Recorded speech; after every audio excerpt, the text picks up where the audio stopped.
ভোলা জেলার অবহেলিত। আজকে আমরা লক্ষ্য করেছি যেমন আমরা গ্যাসের দিক থেকে প্রাকৃতিক সম্পদ গ্যাস এই ব্যাপারে আমরা সমৃদ্ধ, আমরা গ্যাসের উপরে ভাবতেছি, কিন্তু এখন পর্যন্ত গ্যাস আমাদের প্রতিটি ঘরে ঘরে আমরা গ্যাস পৌঁছতে পারি নাই। বাংলাদেশের সবাই গ্যাস দিয়ে তারা তাদের দৈনন্দিন কাজ করছে, কিন্তু আমাদের ভোলায় এত গ্যাস থাকা সত্ত্বেও আমাদের ভোলার মানুষ একদম এলিশা থেকে আপনার কর্পোরেশন পর্যন্ত গ্যাস প্রতিটি বাড়িতে যাওয়ার কথা, এখন পর্যন্ত সেই গ্যাস আমরা বাড়িতে পৌঁছতে পারি নাই। ভোলা বরিশালের সেতু, এই সেতু অত্যন্ত গুরুত্বপূর্ণ। বিভাগের সাথে আমাদের ভোলা জেলার কানেক্টিং রোড, এটা খুবই গুরুত্বপূর্ণ, সেটা সবাই জানে, আমরা সবাই জানি। আজ পর্যন্ত ভোলা বরিশাল সেতু স্থাপন করা হয় নাই, নির্মাণ করা হয় নাই। ভোলার শিক্ষাগত শিক্ষার দিক থেকে খুবই অনগ্রসর, চারিদিকে নদী। তারপরেও আমরা বিভিন্ন সংগ্রাম করে আমাদের ছাত্রছাত্রীরা পড়াশোনা করে বাংলাদেশে এবং দেশে বিদেশে বিভিন্ন জায়গায় উচ্চশিক্ষা অর্জন করছে, কিন্তু সকলের পক্ষে ভোলা থেকে ঢাকা এসে অথবা বিদেশে তাদের পড়াশোনা করা অনেকের পক্ষেই সম্ভব হয় না। সুতরাং আমাদের ভোলা একটি মেডিকেল কলেজ দাবির অত্যন্ত যুক্তিসঙ্গত।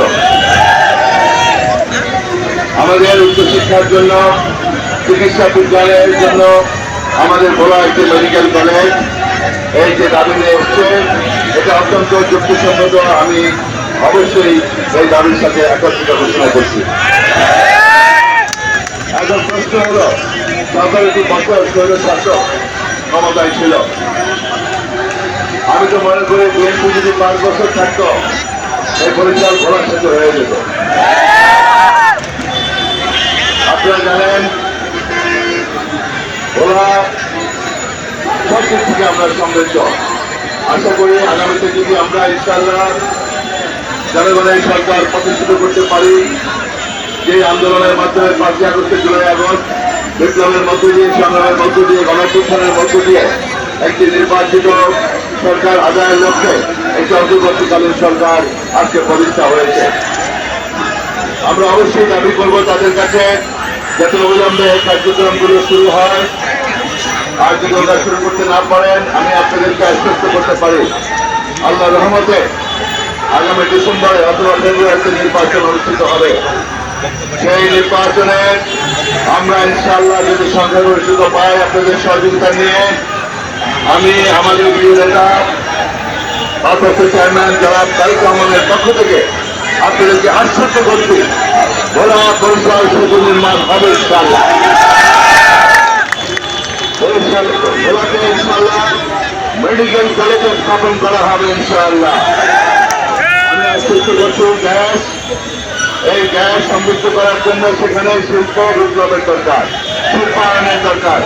পর্যাপ্ত জমি রয়েছে, ভোলা করার জন্য যদি জমি না থাকে, আমি কথা দিচ্ছি কর্পোরেশনের জমি দিব। যারা শিল্প উদ্যোক্তা আসে রয়েছেন, প্রচুর জমি রয়েছে আমার কর্পোরেশনে, আমি সেখানে আপনি দরকার হলে যেগুলো শিল্প উদ্যোক্তা আপনি আসতে পারেন, আমি ওয়েলকাম করতে চাই। আমরা চাই শিল্পায়ন হোক, বেকার সমস্যার সমাধান হোক, ইপিজেড হোক, এবং আমরা ভোলার এই জুলাই আগস্টের আন্দোলনেও আমরা অসংখ্য সাথী বন্ধুদেরকে আমরা হারিয়েছি, আত্মাহত দিয়েছে। সুতরাং আমরা ভোলা আন্দোলনের সংগ্রামে পিছিয়ে নেই। যেমনি ভাবে আমাদের রাজনৈতিক দল, বাংলাদেশ জাতীয়তাবাদী দল 17 বছর আমরা আন্দোলন সংগ্রামে রাজপথে ছিলাম, এবং জুলাই আগস্টের বিপ্লবে এই গণঅভ্যুত্থানে আমাদের ভোলা জেলা কোনো দিক থেকে পিছিয়ে ছিল না। আমরা অনেক আত্মাহত দিয়েছি, অনেক ভাই ভঙ্গ হয়েছে, অনেকের চোখ নষ্ট হয়েছে, অনেকের জীবন দিয়েছে। তাই আমরা কেন বৈষম্যমূলক আচরণ আমরা এখন করব না। আমাদের চাহিদা, সেই চাহিদা পূরণ করবেন বর্তমান তাদের আহ্বান জানাচ্ছি, এবং পাশাপাশি আপনাদের যে কোনো দাবি দেওয়ার পাশে ইনশাআল্লাহ আমরা থাকবো। সেই প্রতিশ্রুতি দিয়ে আপনাদের সবাইকে আমার সেই সালাম জানিয়ে আমি আমার বক্তব্য শেষ করছি।